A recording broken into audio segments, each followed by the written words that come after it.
It's the Iron Bowl, and it's the week of Alabama and Auburn. Doing fantastic, man. We got the Iron Bowl on Saturday.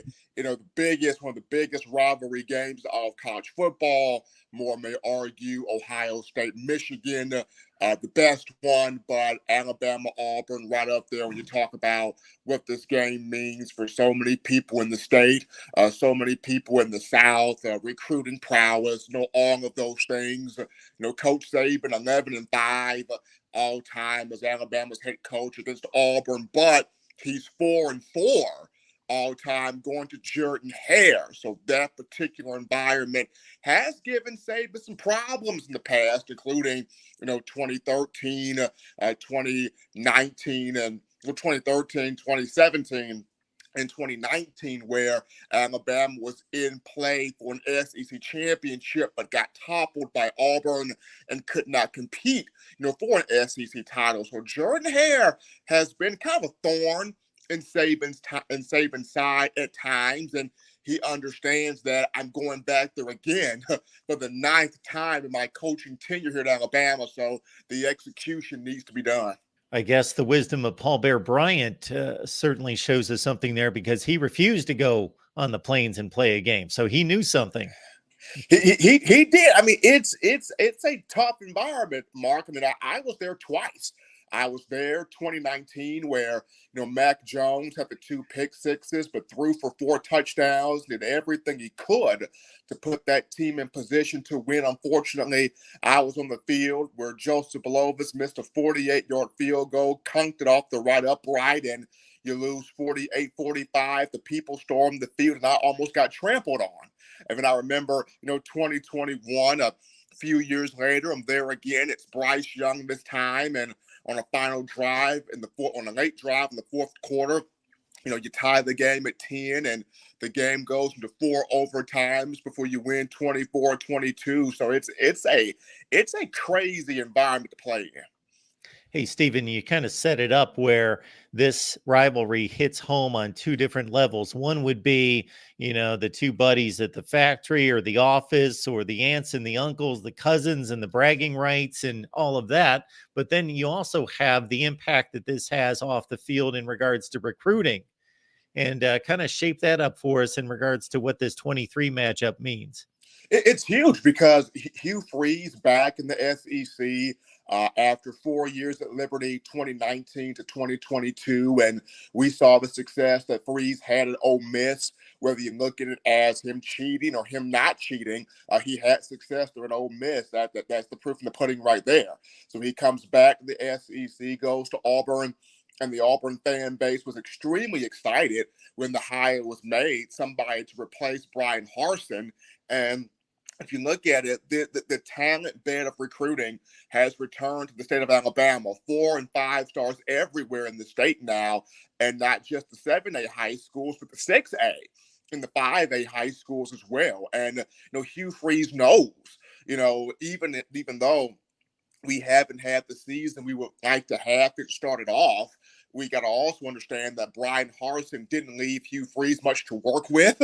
So Hugh knows, hey, if we can find a way to topple Nick Saban in Alabama in the regular season at 7-5, we can at least go to recruits and say, hey, we finished 7-5. We beat our in-state rival. If we can add you for the years to come, we can have something very special here. So Hugh knows this state for 2024, 2025, 2026, and probably more classes to come, Alabama is going to be a hotbed in terms of recruiting talent. And several of these guys will be in Jordan here for the Iron Bowl, including, I believe, 1 5-star wide receiver, Ryan Williams from Saraland High School in the South Alabama near Mobile area. So Hugh knows if we can get this one, this is big to show recruits. Stephen, when you see New Mexico State 31 and Auburn 10, that was a score that, even with Auburn's issues this year, losing 5 games and being out of the SEC race for quite some time, we know that this is not vintage Auburn, and that Hugh Freeze has a lot of work to do there. But still, as a 25-point favorite, when that score went out across the nation, that was the shocker of the weekend. It seems unlikely that they're going to be able to pull themselves together to play an Alabama team that is much better, more talented, and has a lot to play for. But again, it's the Iron Bowl, and they are at home. I mean, Mark, it was a complete shock when you talk about, Auburn paying New Mexico State. I think it was 1.85 million, and they go down to Jordan Hare and you beat Auburn, and then you take the 1.85 million. So it is crazy what happened there in that matchup. But you mentioned it is the Iron Bowl. You throw the records out the window. Coach Saban talked about it. Like, this is a game that means so much to so many people. A lot of athletes, when they leave the University of Alabama, one of the first questions Crimson Tide fans will ask these young men, what was your record against Auburn? It carries that much weight. And you talk about, you're going to this matchup. Hugh Freeze is going to have these young guys set to play.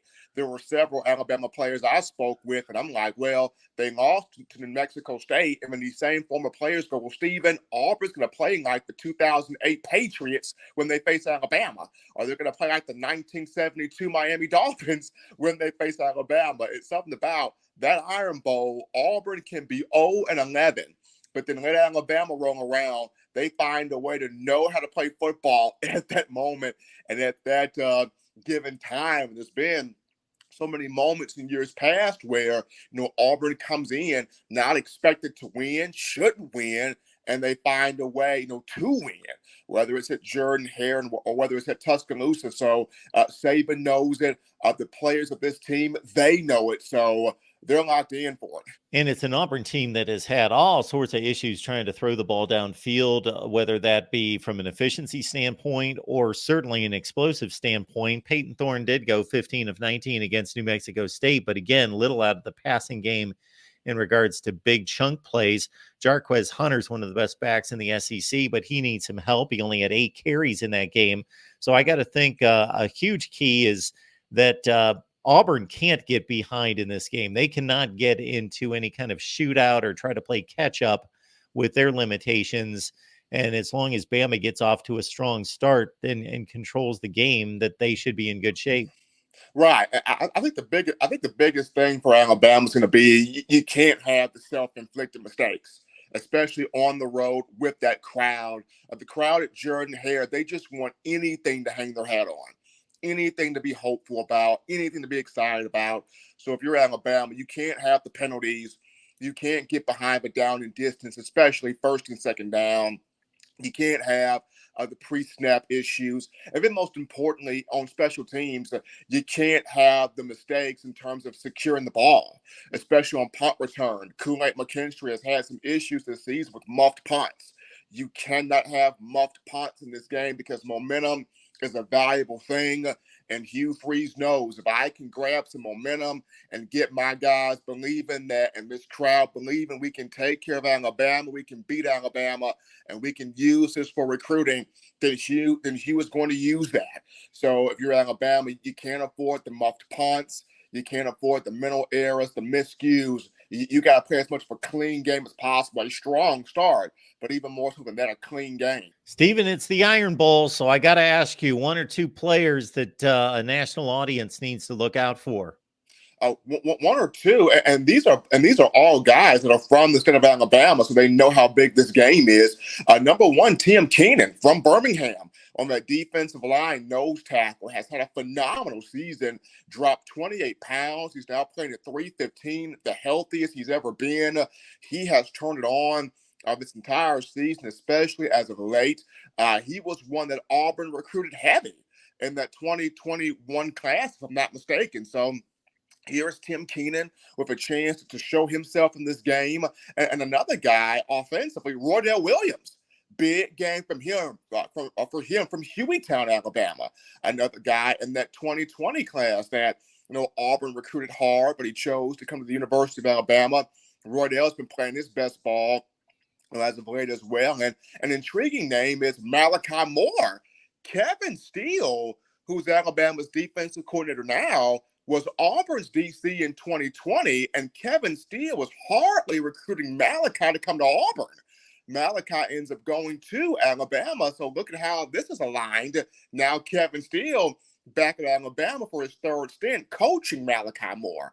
So Malachi's a third name. And remember him, his freshman year, 2020, when they played Auburn in Tuscaloosa, he had a crucial interception off of Bo Nix. So, those three guys, Malachi Moore, Tim Keenan, and also Roydell Williams, three Alabama natives that this game means a lot to those guys. Excited for this week. This is what we look forward to every single year. Yes, it means that the regular season is done, but boy, what a way to kick it, or not kick it off, but to end things with the greatest rivalry in all of sports. And I know that's a controversial statement, and you can have a big debate episode, even maybe for yourself on your shows about that. But I will always say this is the greatest rivalry in sports, bar none. So before we get to the nuts and bolts of this matchup, since it is a rivalry of this magnitude, we would be remiss not to get some flavor. And I know some just from being a college football guy, but I also know some from being down there for 6 or 7 years covering the game. But you're entrenched in it and have been for your entire life. Mm-hmm. So what makes this one, whether you want to say unique, special, or the best? It is what you kind of opened up with. This is one that truly divides families. I mean, this is the Civil War again continued. The Civil War never ended. It just continued with Auburn and Alabama. To give you a little bit of personal perspective, my mother is an Alabama fan. Now, she's not as rabid as an Alabama fan as some you might find out there. But she, when they win, she walks around with a little bit of a smirk on her face, and it's hard to stomach that for 365 days a year. And I'm sure it goes the reverse way on that. I mean, when you think about it this way, I'll compare with some other rivalries in college football. And I know that I used to always say this analogy. USC and Notre Dame is a great historic rivalry, maybe less so just in terms of the last couple of years, but they're across country. They don't see each other. The next one you'd think of, Ohio State, Michigan. Yes, they are next to each other, but they're still the bulk of their fan base is at least somewhat separated by some states. This is a state that is literally divided pretty much at a diagonal down the middle of who owns what territory. You're going to find arguments on who says who owns this part of the state or whatever, but pretty much a diagonal going down the state. You're just going to see that bulk up there is going to be for, we'll call them East Mississippi Community College. I know there is an East Mississippi Community College. We love to call them that from time to time. And the other side is Auburn. And that's really what it's all about. And this truly divides people. And yes, it reaches its peak this week, but it's every day, every second of every hour. If you walk into a cafe in Tuscaloosa, I've done that with Auburn gear on, you will just get sneered at the entire time. If you do the reverse in Auburn, Alabama, the same thing will happen. Now, I don't want people to think that we just hate each other. Some people do in terms of the true sense of the hate. But when it comes to the sports hate, yes, it gets no deeper and no more fervor comes between Auburn and Alabama. Yes, we could have a great debate. We won't go into that right now, but I will not debate that portion of it. And I will say this is my best slice of it to try to bring it across to the masses would be one time I was driving back home to Mississippi when I lived there and worked there and covered the SEC, was driving back there from Ohio in the middle of the summer, like early in the summer, not football season summer, like August camp, like May or June. And as soon as I got within range of a radio station somewhere in Alabama, may not even have been exactly in Alabama, I'm somewhere in Tennessee, and I pick up a sports radio station. They are arguing Alabama and Auburn in May. Mm-hmm. Yep. And it goes beyond football. I mean, it goes into the other sports, but even if we haven't even talked about the history of this yet. I mean, this is Shug Jordan and Paul Bear Bryant. This is Bo Jackson and Joe Namath. All these great, and that's just some of the older names. Some of the latest stars that have come out of each of these two programs as well have just created just great moments. I haven't even mentioned the Kick Six yet, which is the 10-year anniversary of that. Hold on a second, Alabama fans. That'll stir them up a little bit if they're watching right now. But obviously, it goes beyond history. It goes beyond family ties. This is truly a rivalry that cannot be matched by anyone else. And I will stand on that principle. This Alabama team is getting better and better and better and better. I did not doubt them. It's on record, folks. So don't tell them. And no, it's not as though I'm making this up right now. Despite their struggles early on, I let everyone know I had faith in Nick Saban and the talent on that team, and they have put it together. And Jalen Milroe has obviously been the centerpiece of all of that in his development.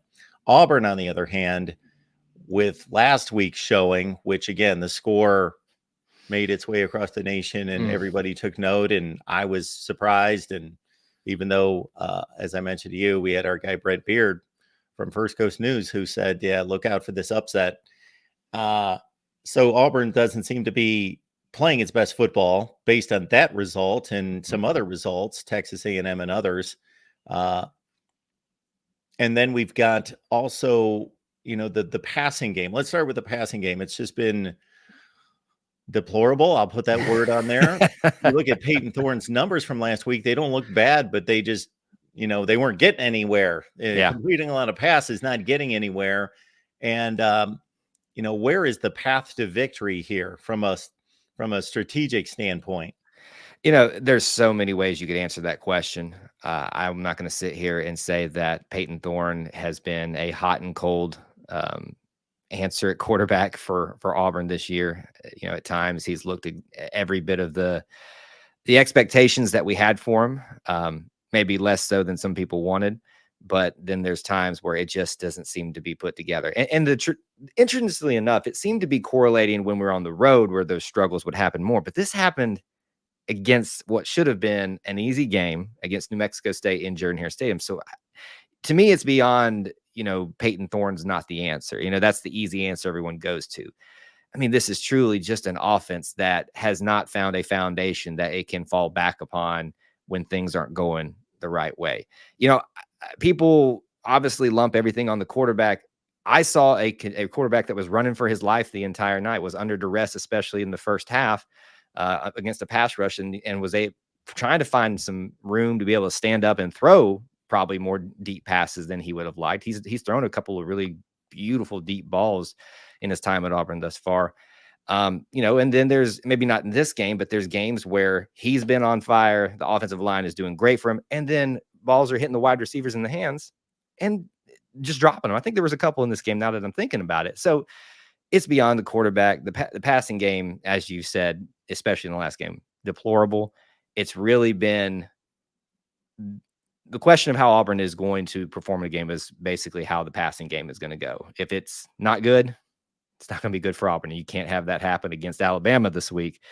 And I guess you can't have it happen against New Mexico State either. So you would think that they can't get behind. That Exactly. is not necessarily the best path. They need to get off to a good start. They're going to have the home crowd roused up to try to send them off onto the field with some energy and to get off to a quick start. Jarquez Hunter and that running back room, you would think, would get leaned on. Now, of course, he only carried the ball 8 times last week. I don't know exactly why not. Maybe it was just the deficit that they were working with in the second half and really couldn't go to the run game. But you would think that he or somebody needs to have a big game out of that backfield. Oh, yeah, and he's really come on over the last half of the season, obviously with the suspension to start off the season, and then just not himself, whether it was by design, meaning he was having to earn his way back into those roles, or there was some lingering, nagging injury or something like that. But over the last half of the season, we saw the Jarquez we knew was there, the athleticism. I mean, him hurdling people, running over people, blowing past people with speed. He really is just a complete back. And so it makes you wonder what happened. Like, why did we not lean on him and the rest of that running back room, which is highly talented as well, a little bit more? Maybe it is because of the scenarios we found ourselves in against New Mexico State. But you got to think, you're at home. You would think you would want to establish the momentum, you would want to establish the tempo when you're in your house. And it just seemed like we were behind the 8 ball the entire game. Can't happen against Alabama, especially an Alabama team, as you pointed out, it's found its footing, at least for now. Got Kyle Loomis here breaking down the Iron Bowl from the Auburn perspective. Join him at E2C Network. It's right here on YouTube for everything Auburn. Check it out. How has the defense performed? I got to say, I'm trying to think the last time I watched Auburn play football.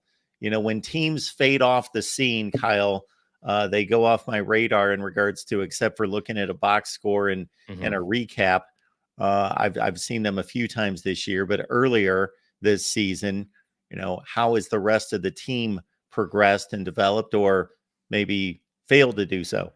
The defense has been pretty much the only solid point of this team. Now, they've had a few stinkers, especially in terms of allowing explosive plays over the last, not maybe the last few games, but just throughout the season. I think that's the biggest Achilles heel that this defense has, is they will allow some explosive plays at really inopportune times. It's a bend, don't break mentality. The defense is just loaded with all kinds of talent. I mean, we've seen names like Jalen McLeod really come on, the transfer from this past season over the last half of the season, and really, as he's gotten healthier, and really make some noise, winning some weekly awards with some performances that he's had in the sack realm as well. Marcus Harris on the defensive line. And Auburn's known from the beginning of the season that their defensive back group was just solid across the board.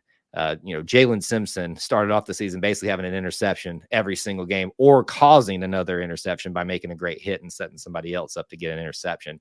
This team has done a great job of creating turnovers. So what happens in this game? If Auburn creates the turnovers that it's shown it's capable of all season against an Alabama team that, yes, has found its footing, has found its momentum, but in Jordan-Hare Stadium, magic happens. I can say it again. It's the 10-year anniversary of the kick six. If you need any other explanation, any other reason for me to believe that Auburn can win this game in Jordan-Hare Stadium, even after that loss, I will point you to that and several other occasions where magic just happens in Jordan-Hare Stadium. And sometimes it's the defense that does it. So I would say this is an opportunity for the defense to really make its statement against an Alabama team that has a little bit of momentum offensively. And if they can do that, with the specialness of the history of this game and what happened 10 years ago, it's going to be a special night in Jordan-Hare. So I shouldn't spoil that glimmer of hope by saying, well, that team was 10-1 and headed to a national championship game. Yeah. You shouldn't spoil that, but obviously crazier things have happened. I will say this anytime. If you take Auburn out of the equation in Jordan-Hare Stadium, then you just don't know Auburn football. It's the weirdest thing, especially when it comes to this game. That 2021 game with Brian Harson's first year, that team had no business competing, much less being seconds away from beating that Alabama team. I mean, people forget Bo Nix is gone for the year. Several other people, players are out for the season. TJ Finley, the starting quarterback at that time, was also playing very hurt as well. And we had a backup walk-on kicker who nailed a 50-yard kick to keep us in the game. That doesn't make sense. So this game, you can't throw out the stats. You can't throw out the history, but you also have to kind of leave that little room for belief there, whether you're an Auburn fan, just, hoping on a wing and a prayer, literally, or you're an Alabama team walking in here feeling a little bit extra confident. Nobody feels confident in this game because crazy stuff happens. I don't know that I've ever seen a quarterback stay in a game that was hobbling to the degree that TJ Finley was against Alabama. And had they been able to take care of the football, protect the football, not run it out of bounds, maybe he would have become a Auburn legend just based on one game. Right. But it wasn't quite to be. 4 overtime loss. Yes. I'll say this, Kyle, that obviously we covered the ground in regards to what this means to the families and the friends and the coworkers and all of that, and how that transcends throughout the year. But in regards to the football operation on both sides, what type of impact can this game have? Not that this specific game, but through the years in regards to recruiting, status of the program, perspective. Yeah, and that's a big question, because one of the ways people are making peace with what's happening this season is talking about the future. And I think that's a good perspective to have.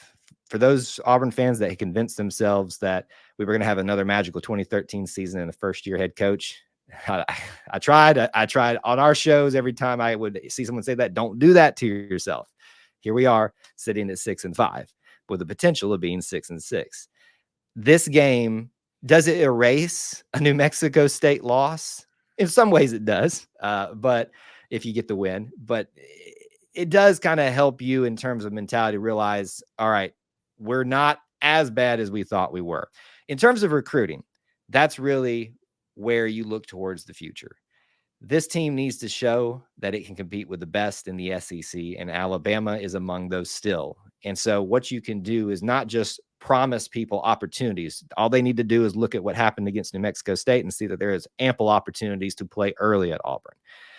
But if you show them that this crowd, this fan base, the passion stays no matter the record. I mean, look, we can look back to last season with the whole Cadillac Williams interim head coach job that he did and creating that fervor at the end of the season.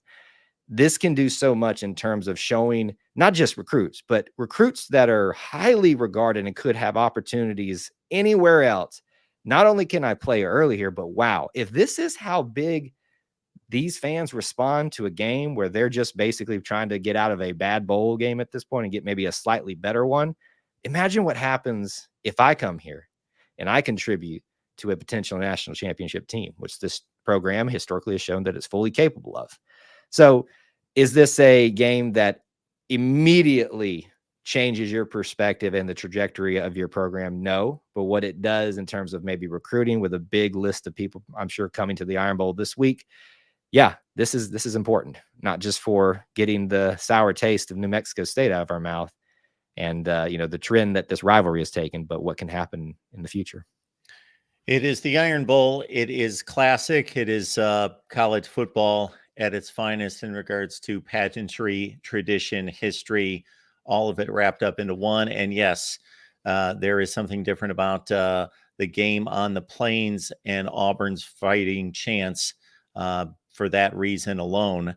Kyle Loomis here, E2C Network. Please join him and the rest of the crew there on YouTube. Kyle, enjoy the game. Happy Thanksgiving, and we appreciate you stopping by. Same to you as well, and War Eagle.